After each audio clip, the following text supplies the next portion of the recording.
let me introduce you and tell people about. So this is the first time that we're actually talking. Sam Yeah. is up and coming young professional poker player, obviously an idol for younger guys, because Sam is traveling the world, living life on his own terms, and doing what he likes, which is play poker. And this is my first conversation with Sam. Um, I am a little bit ahead of you on the same journey. I've actually stepped down from poker and I'm moving into other things. But it's very interesting to talk to a guy like you and understand your mindset, what you're going through, and hopefully I could tell you something that I learned from my experience. Yeah. And yeah, and it's so crazy how we connected. Sam uploaded a video on Instagram, and it was a funny video imitating how rich guys play poker. Oh, And that's the first thing you saw from me, yeah? yeah, that's the first thing I saw of you. And it's just so silly how a silly video can get two people connected like that. And people don't realize that. How I was telling you yesterday that just putting out content, I realized, is so powerful. And the content doesn't have to get millions of views. Even if they No. get like a little bit of views, or one guy sees it and you connect with that guy, something will come out of it. So it's like an ocean of opportunities could come out of one piece of content that you put out.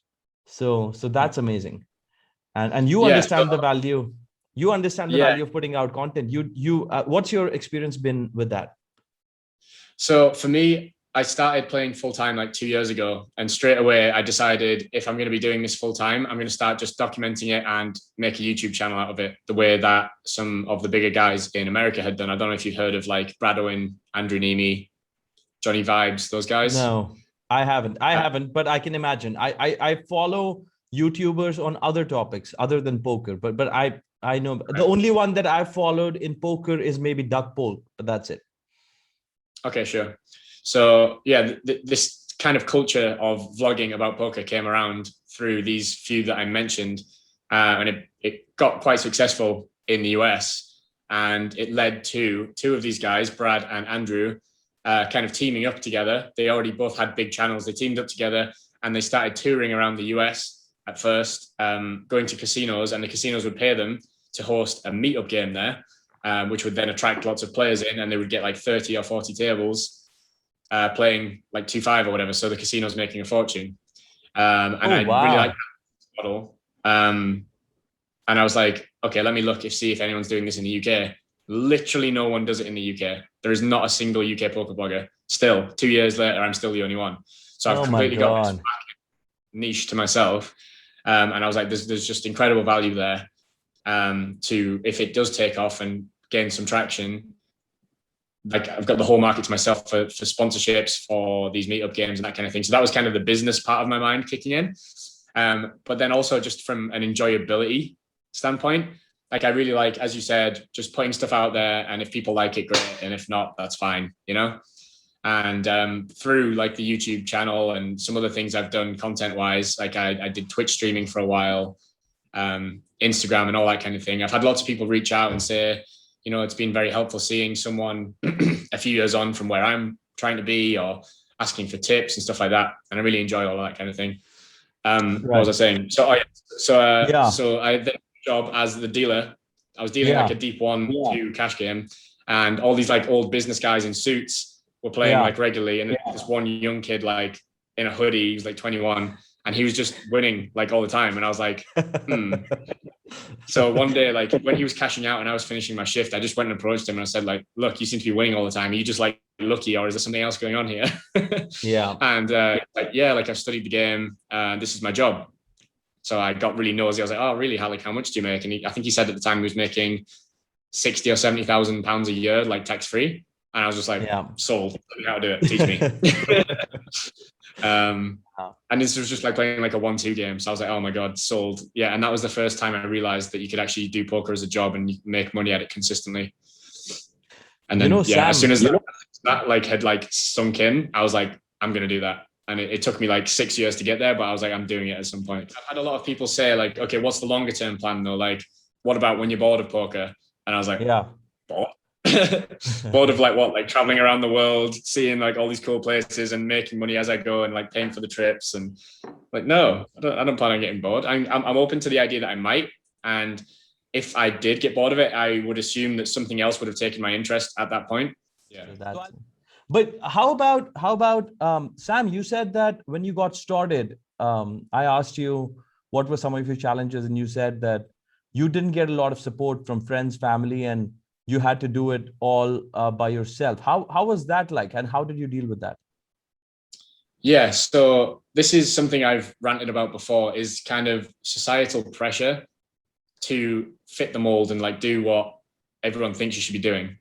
And for me, that was, my dad worked for the government his whole life. So he was like, you should work for the government. And then I landed like a comfortable government job that was on like decent money. And he was just like, you know, just stay doing that, get a promotion, work your way up. And I was like, yeah, but I'm miserable now at the bottom. So why would I keep doing this forever? And I kept having these conversations with him where I was like, no, like I really think like my thing is poker. Like my passion is poker. I'm winning money at it now. He's like, no. It's like, that's too risky. You don't know that you're going to make enough and all of this. And at some point I just made the conscious decision. I was like, I'm going to have to just not care what he thinks. He's never going to approve. And what I'm going to do is prove to him that I'm right. And that was always like driving motivation, is like, so I would be like, even now I'll text him, I'll just send him a picture on the beach with a mojito, like, how's the office?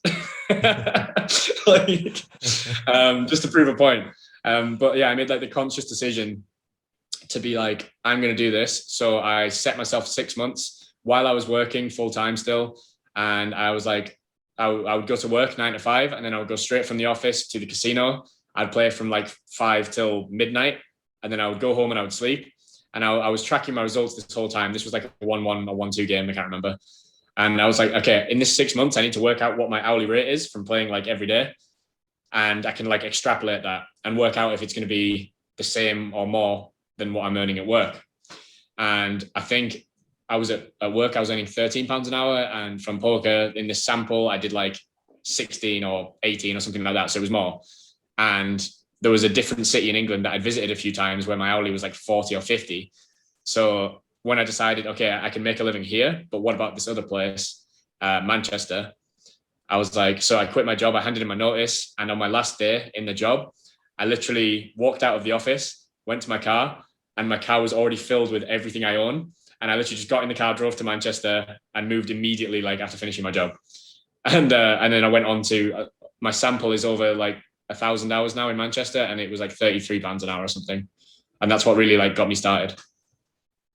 It's amazing that you're tracking everything. How did you have the sense to do that? Because I didn't have the sense to do that. I was just pretty much gambling for the first 6 or 7 years that I was playing poker. How did you have the sense to keep Yeah, track this is like 2 years in already. So like I said, I started playing when I was 18, and I maybe started tracking my results when I was 22 or 23.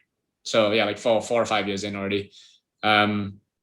And it was with the intention of like, I'm trying to get a little bit serious with this now. And then I need to have data to prove to myself and my dad in this case that like I am making from this, that it can be a job. Because obviously it's a huge gamble to quit like a safe job with no plan B essentially.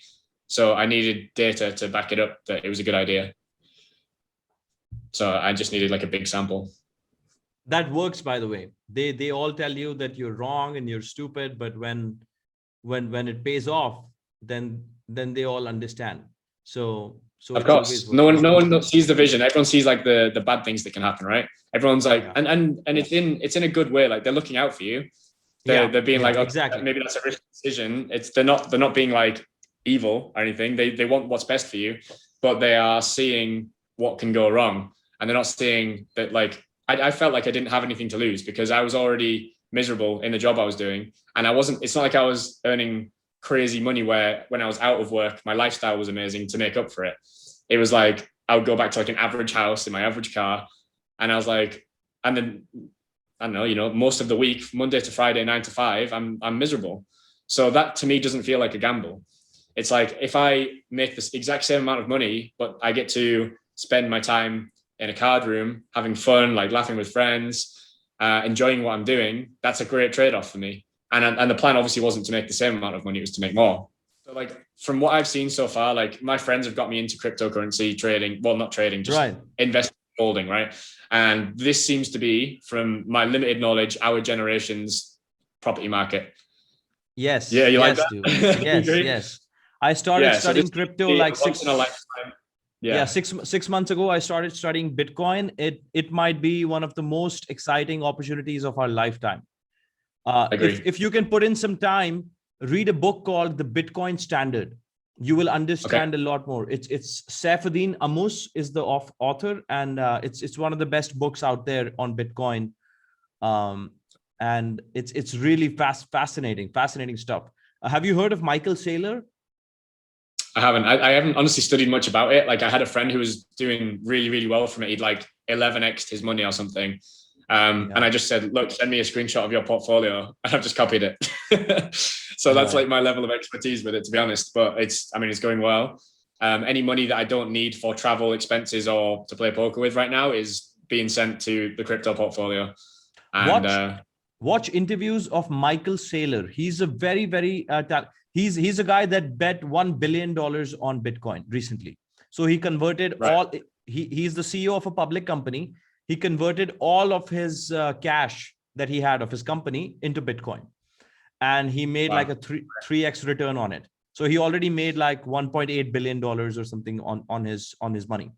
So he has a very good knack of explaining Bitcoin in a way that we can understand, in a very simple way. Like he doesn't complicate it, doesn't use technical terms. He will explain to you in a very simple way. You can watch his interviews, very entertaining to watch. Michael Saylor.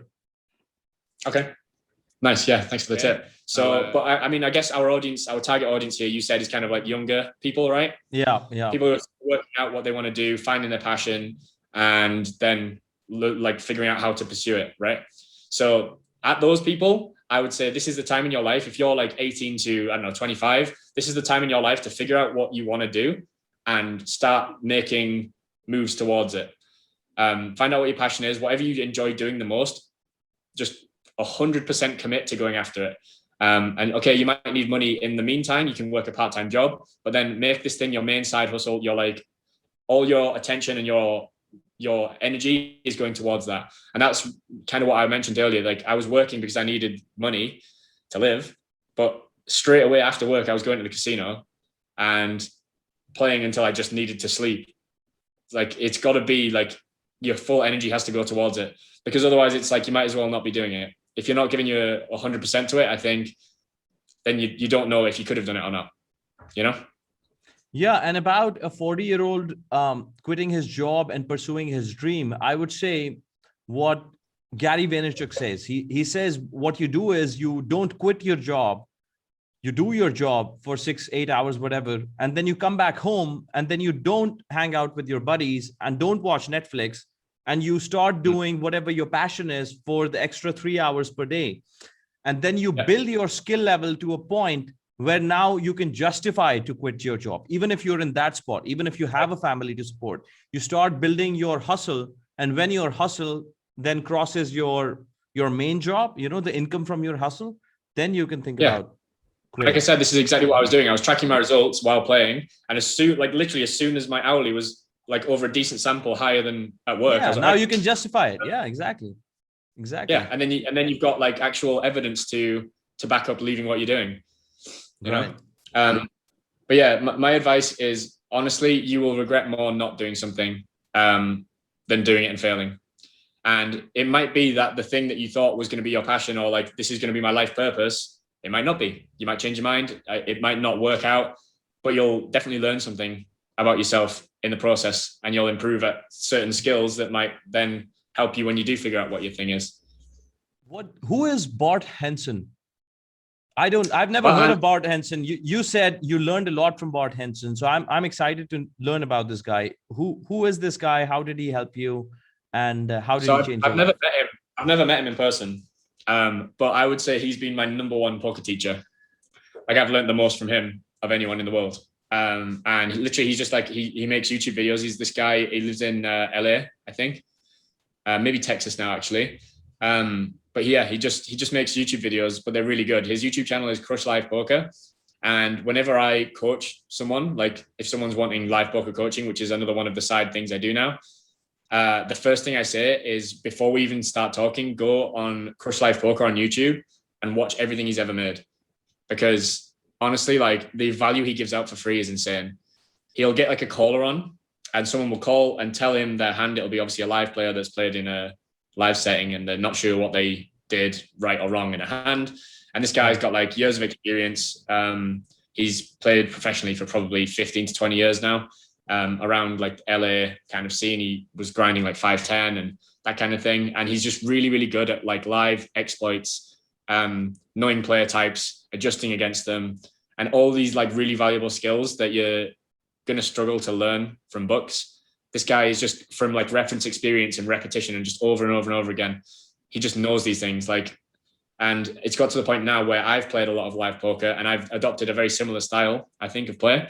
And when I watch these videos and the person's asking him the question, I already know what he's going to say and I would agree with it. So I've when you were saying like, who's your biggest like influence in poker, that's definitely him.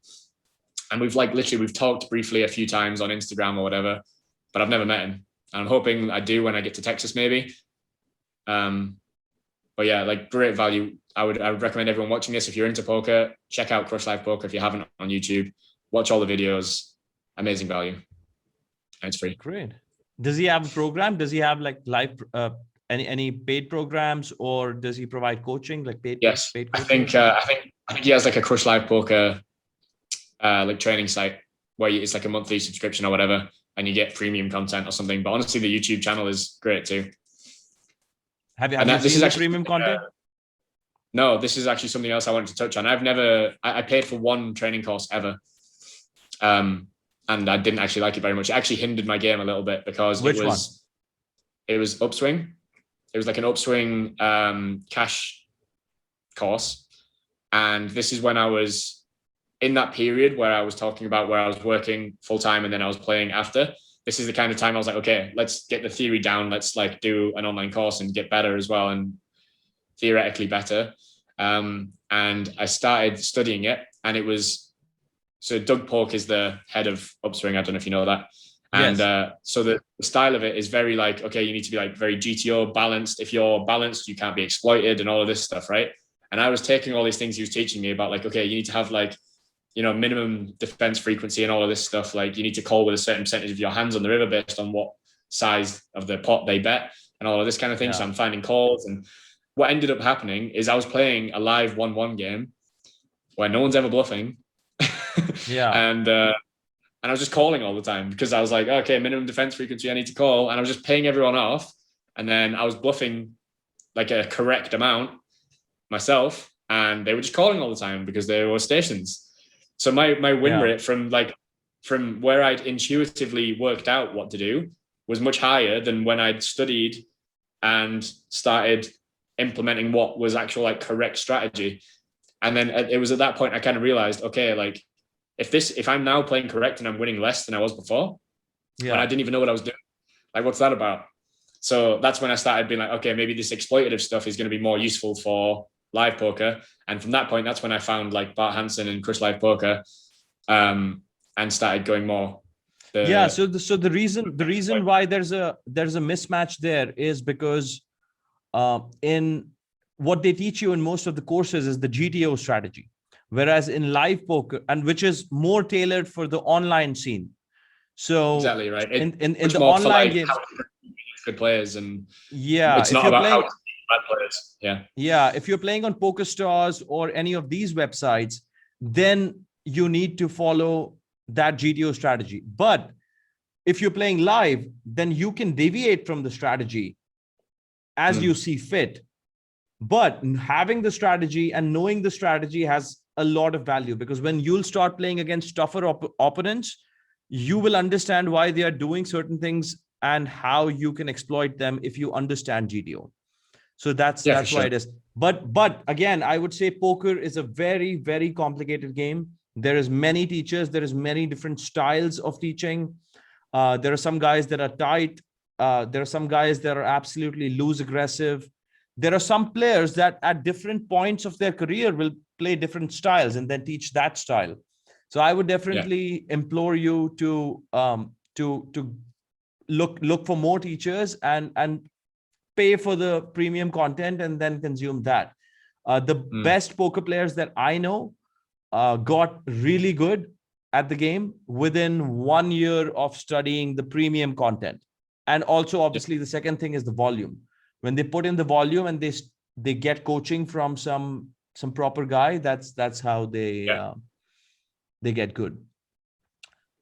Good. How would you do it different if you could do it all over again? You were 18 again, you go to the casino with your father, you see the poker scene, you like it. How would you do it differently? I would have gone for it sooner. My biggest regret is I spent 5 years in the job I wasn't happy with. And obviously, like, you're young, it's like your first real career type job, and you don't know different, right? But like, if I was in that position now with the extra confidence I've gained, and I have much stronger boundaries now that I've been able to gain from realizing, like, no, that's not okay. Like, you can actually decide things for yourself in life. And my boundaries now would, within 1 year, would have had me out of the door. Where some bullshit would have happened with, like, my manager, like, asking something unfair of me to do or talk to me disrespectfully, and I'd just be like, nah, nope, stop. Like, that's it for me, you know? I think that's really important. That's like a big thing people can learn, is like, it's okay to say no to things. It's okay to go against the grain and to do things that people might not approve of. The most important thing, and the way that you'll find the most happiness, is just doing what you actually want to do. And the right kind of people will gravitate around you when you start being as much your authentic self as you can. That's one of the biggest tips I've accidentally learned so far. Knowing what you now know, okay, all the sense that you have, all the experience that you have now, if I make you an offer, I'll give you $10 million, okay? Or you could go back to being 18 again, knowing what you now know, everything. What would you choose? I can have 10 million now or go back to 18 with the knowledge from now. Yes. I think I would probably, I think I'm not that far. It's a tough one. I'm not that far away from being 18 still. Like, I'm 26. So I feel like I've still got youth on my side to some extent. And I think with the knowledge I have now, like, I don't need to be 18. Like, the knowledge I have now is good. And I think with the 10 million, I would do good things with it. I would take the 10 million now. Oh, wow. I would invest it. I would invest in coaching to a really high level of poker. I would get really good. I would play higher stakes games with the bank I obviously have. And I would like make that more money. Yeah. So that is the correct way to thinking about it, because if you don't take the time and you take the money, then what you do with the money is basically you learn faster so that you can make more money with it. So that's the, but I really thought you'd go back to being 18, man. So if you make that offer to me, I wouldn't take 100 million. I would like to go back to 18. I'd like to go back to 18 because I think knowing what I now know now, if you send me back to 18, I could make the 100 million before the age of 31 for sure. No problem. Yeah. So, you could. Why I'm emphasizing this point is, I'll tell you why. Because I was reading a book. It's called How to Get Rich by Felix Dennis. Okay. And Felix Dennis is a guy, he's a billionaire, founder of Maxim magazine. Okay. And he said this, that he asked a question like this. And he says, I always ask kids this question because he wants to emphasize on a point, because kids often say that we'll take the money. But Felix Dennis says, you know how much I would give to go back to, even 10 years, even 5 years, I would give back everything.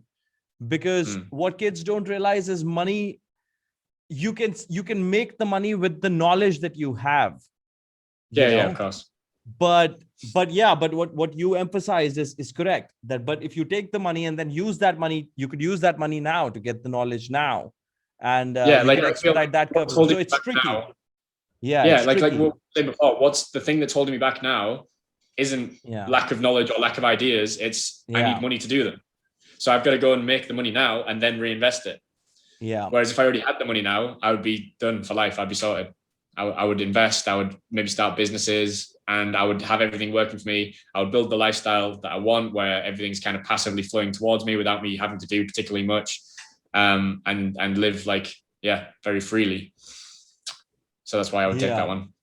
Like I saw a similar question recently. So there was a video I was watching yesterday, actually, that was talking about real independence, like what is actually independence. And the example that the guy used was, okay, picture this guy, he's 40 years old. He has a good job. He makes $60,000 a year, or pounds, or whatever. So like a decent salary.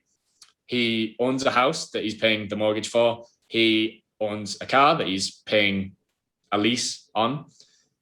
And he supports his family. Is this guy independent? And it's like, if he doesn't have a lot in savings, like 5 years in savings or whatever, 5 years salary in savings, he's not independent, because he loses his job and all of that other stuff goes. He's going to have to sell the house, the car very quickly, or get another job very quickly. And that's dependent. He's dependent on getting another job. He's dependent on his boss not firing him. And he's dependent on everything staying as it is to keep everything else in order. An independent person is someone who, like, no one can stop them living the lifestyle they're living. No one can fire them. No one can cut off their income streams, or they've already got so much in savings that it's like, fuck you money, basically. Exactly. Where no one can say, go and do this. And they can just be like, no, I don't need to. That's an independent person. And that's my goal. That's where I want to be. You make a very good point. I meet people sometimes that say that I don't need to make a lot of money. I don't need this. My brother used to be like that. He's not like that anymore. He's very ambitious now. But a couple of years ago, he was doing a lot of yoga, and he was like, I don't need a lot. I can live with like $1,000, $2,000 a month. And I was like, no, the problem with not having money is that then 60, 70% of your life, you're doing things to make money. The point of having the money is so that you can buy yourself out of that prison. Yeah, you don't have to do anything that you don't want to do. And then you can do things that are meaningful to you. And that could be anything. That could be working. That could be doing business, music, art, whatever you want to do. But right now, slavery is not over. Slavery is very much alive. We are all, everyone that is working for money, or we are slaves of the system. We need to buy a ticket out of that. Yeah. That's a really strong statement. And I 100% agree. I've described working a 9-to-5 job that you don't enjoy as slavery before. And people have been like, whoa, it's not slavery. And it's like, well, why do you do it? And it's like, well, because I need to. And it's like, well, then that's kind of slavery. It's like, I need to eat and stuff. And it's like, you're sacrificing happiness and like fulfillment for necessity. And surely everyone's goal should be to get away from that. And for me, money is freedom. I've had people being negative and trying to bring me down for pursuing the goals that I'm going for. And they're like, well, why do you need to do this? And it's like, why do you need lots of money? Why are you not just happy and content? And it's like, well, because money is freedom. Being able to just jump on a plane tomorrow and not care about the price of a ticket and just go somewhere is freedom. Being like, I want to be that place in the world tomorrow. I'm going to be there because there's nothing holding you back. And I want completely like no particular ties to any place. I want no reliance, like we were saying about the job thing and having dependency on stuff like that. I want to own everything that I have cash paid for so that I'm not paying things back, and just be completely self-reliant where, anything that happens isn't going to change my lifestyle. That's where I want to get to. And I'm definitely on the way there, and I'm a lot more on the way there than, like you said, a lot of people my age. And I consider myself very lucky to have got to that point. But everyone else I know that isn't a poker player has a job with a salary that they need to pay for their house, their car, and all these things that they can't really afford because they couldn't just buy it. They had to get these loans and stuff, which they're paying interest on, and etc. And it annoys me that is the norm. Like, I'm the one breaking out of the norm, and I'm the one that is seen as weird by society. But like, it's totally normal to go to school, go to college, go to university, end up with like £60,000 debt for a degree that isn't going to really help you in life that much anymore. You'll go and get like a basic entry level job as your lawyer or whatever you end up being after getting a degree, and you start off very underpaid. And then when you do start getting paid better, you're paying off the loan on the university, and then you're paying loans on your houses that you get, on the cars you get, because you don't have a large sum of money. You have a salary coming in that you can take chunks out of each month. And that's the norm. And people are just okay with that. That's just what people are supposed to do. And it's like, no one's lifted their head up and been like, why is this the norm? Is that happiness? Yeah. Is that freedom? I don't think it is. Yeah, I'm really happy that certain kind of careers are coming out, like poker is now becoming more and more accepted. Like I read Doyle Brunson's book, and he writes in the book that in the 80s and 90s, it was really considered as a really dingy profession, you know, and now it's not considered as a dingy profession anymore. So we've definitely made progress there. Then there are careers like YouTubers and video editors, and you know, so many new kind of careers that are coming up that are giving the kids opportunities to make money. There's kids I know that are like 19, 20 years old that just edit videos and make more money than what a lawyer would make, you know? Exactly. And I love that as well. Like, yeah, and this is what I was saying about the generational difference between me and my dad, right? He's 56, so he's like 30 years older than me. And the difference there is massive, where in his time, there was no internet or any way to like work online, or there's a lot of these like digital nomads now. And I met a lot of them in Playa del Carmen. And I think that is the way that we're moving towards, because everything can be done online.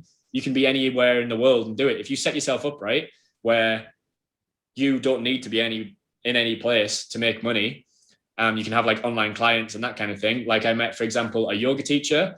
I met an online figure skating teacher, and she was just living in Playa del Carmen, where there's no ice, obviously. It's like 30 degrees every day, and she's teaching people to figure skate online from Mexico. And it's like all these great things that people can be doing, that they are doing what they want to be doing in the way they want to do it, and they can live anywhere in the world. So they decide to live in this beach paradise in Mexico, because why not? Yeah. And I think that's great that that's now a possibility. And I think more people should be looking for ways to get into that lifestyle. Yeah. And the possibilities are limitless now. Like I work with a coach for productivity, right? So this guy, what he did was he studied books on productivity, and now he helps guys like me stay organized. So getting good habits in place, getting my calendar right, things like that. And this guy makes $5,000-7,000 a month, and he's like 6 months into it.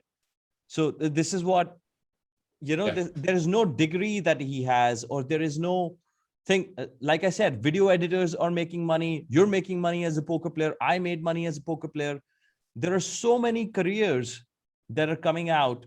You don't need a degree anymore. You don't even need to be educated. Like you could learn videography, photography, and you could just start making a lot of money if you can take good photos. Literally, if you can't even talk in English, but you can take good photos, you'll get paid. Yeah. You know? All right, Sam, the last thought that I wanted to end this on was this.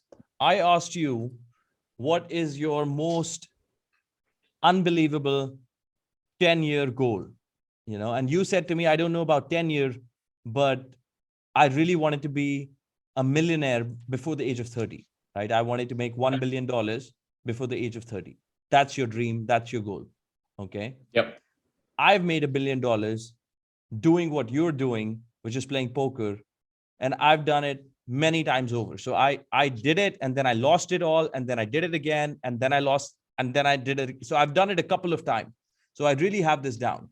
Okay. I wanted to give you the opportunity to ask me, if you want to ask me anything, if there's anything you're struggling, if there's any questions in your mind, how to get there faster, what are you struggling with that I could help you with here? Honestly, for me, I think like I was saying before, the thing that slowed me down getting there, that's maybe held me back a little bit in the last year, has just been a pandemic happened and I couldn't play in casinos. And I did start learning online and playing a little bit online and made some money from that, but it's not the same, and I don't enjoy it as much. It's not my passion anymore. Like live poker is the passion, I guess. What would you say the most important like combination of things are to make big money with poker? So whether that's logistics of like living close to a place where there's the right level of game for you that is going to be a good game. That's obviously going to be one of the big ones, right? Mental game stuff and managing your money, all of that kind of thing. I've never been very good at managing bankroll. I just try and make more rather than spend less. Okay. All right. So let me break it down for you. What I figured out after putting in 11 years into poker. Okay. Making money in poker comes down to 4 aspects. Okay. First is the technical game. So studying the game, GTO, programs, all that stuff. If you don't like the programs, forget about the programs, but get a technical game coach. So get in touch with Bart Henson if you like him. Tell him to coach you one-on-one. Whatever he's charging, I promise you, it's going to be worth it. You're going to make 10 times more money than that. Start with 10 hours, 5 hours, whatever you can afford, but get a coach, technical coach. Okay. Now, the second thing is mental game. Get a mental game coach. Getting a mental game coach is more important than getting a technical game coach, because what happens in mental game is your brain short circuits. While you are in the warfare that is poker, your brain will short circuit. Your emotions will launch an attack on you and you won't be able to think straight. You need to learn how to deal with that stuff. When I got a mental game coach, I still work with him. He's the best mental game coach in the world now. His name is Elliot Rowe. I don't know if you know of him. He has a program. It's like $1,000. Get that program. It's called A Game Masterclass. You do that program and you get another coach. So Elliot is very expensive. He charges like $2,000 an hour.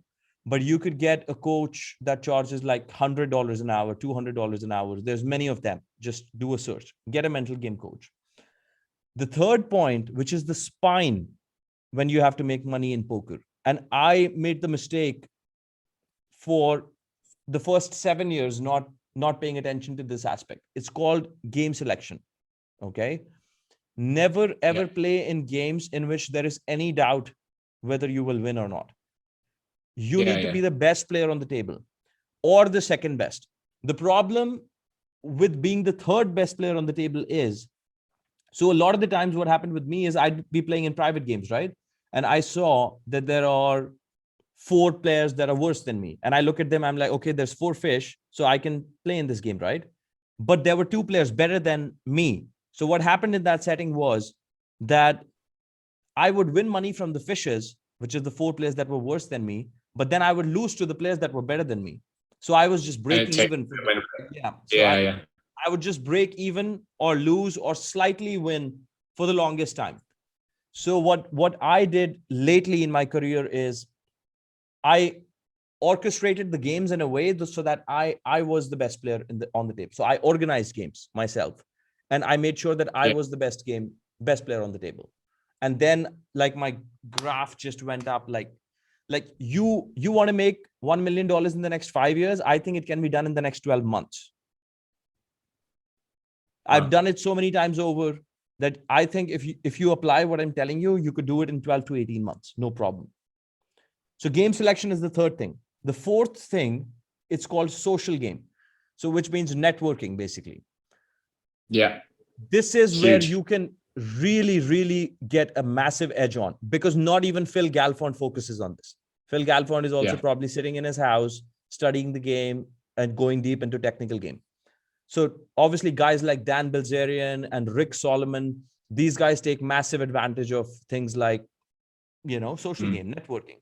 Even Tom Dwan, Phil Ivey, Patrick Antonius makes good use of networking. They network with guys like Paul Fua and guys, other games. And they get to those big Chinese games where the money is.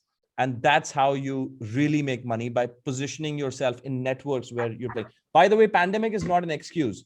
While the whole pandemic was on, do you know there is an app called, so I don't want to name any apps here because we're going to broadcast this, but there are private games that happen online that you can get into. I know.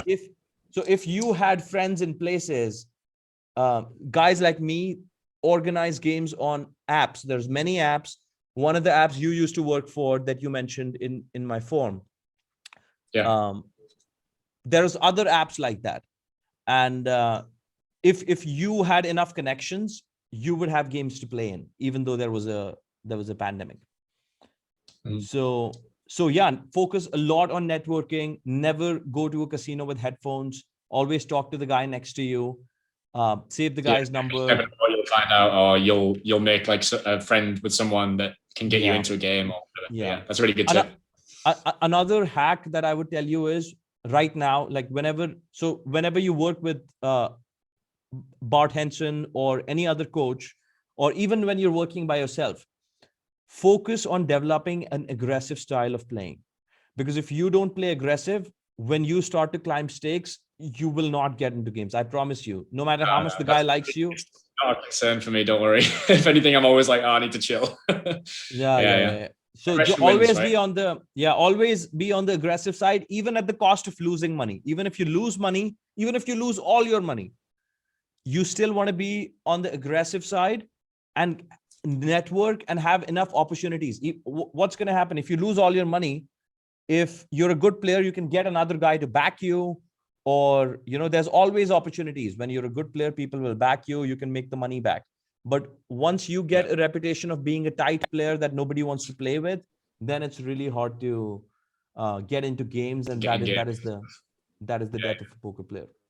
So yeah, definitely get a mental game coach. That's first preference, and then if you want to, you can get a technical game coach. But I think people really overestimate the importance of technical game. Technical game is not as important as positioning yourself in good games through networking. I believe, if you're the best player in the game, then you're good enough, right? Yeah. You're gonna make money, of course. Yeah. And this is what I was saying before about like my focus right now. My priority is just keep getting in good games and put in volume now, make some money, and then reinvest it and get better and then move up. But those 4 tips are really good, and I think for people watching as well, they are all really good tips, and I would agree completely with all of them. I've always tried to do the networking stuff and things as well. I've been invited to private games despite people knowing that I play for a living, which is always a good sign, I think. And yeah, mental game is one of my strengths, I would say, but I will still definitely get a coach in it. And I actually went on a different podcast recently because I got called out for charging too much for poker coaching when I was charging £40 an hour. And I was like, that is ridiculous that you're saying that. Like, if I can turn a losing player into a winning player in 5 hours or 10 hours, and they pay me £200 to £400 for that, and their graph goes from losing constantly to winning constantly, like, are you insane? You think £40 an hour is too much for that? Like, turn that learning curve around from like a year or two to like a week. Like, don't listen to people that tell you that's too much. They always will tell you it's too much. Your goals are too big. This is not realistic. It's impossible. Like, just it's all nonsense, man. According to me, it wouldn't even be worth my time to consider anything for £40 an hour. I think it's not even a fair price, £40 an hour. I think if you're going to give your time, it should be even more than 40. It's on the low side, £40 an hour. Exactly, that's what I think as well. But so I had to go and I went on this podcast and fought my corner, and it turned out that like the guy that had accused me of this, like overcharging for it, was like stuck in the microstake still after 10 years. And it's like, do you know what you need? A coach. It's just crazy. But yeah, that's really good advice for people like wanting to get started in poker. I'm going to clip that bit up that you said with the 4 tips there. And I'll share that on like Instagram and stuff as well. I think that's really good tips. Sure. That'll be good value for people. And I think we've covered some other topics on poker today as well, which is good. So it's been a good one. Yeah. We can do another one after a while, or we could do one in person when if you come to Miami, we could get together in person and do one at that time. Yeah, that would be awesome. I like that. Yeah. Sweet, man. It's been good to talk. All right. Have a good one. I really like Sam. The people who are like ambitious and doing this kind of thing. So well done and best of luck with the podcast. Great. And we'll stay in touch, and good luck with your endeavors.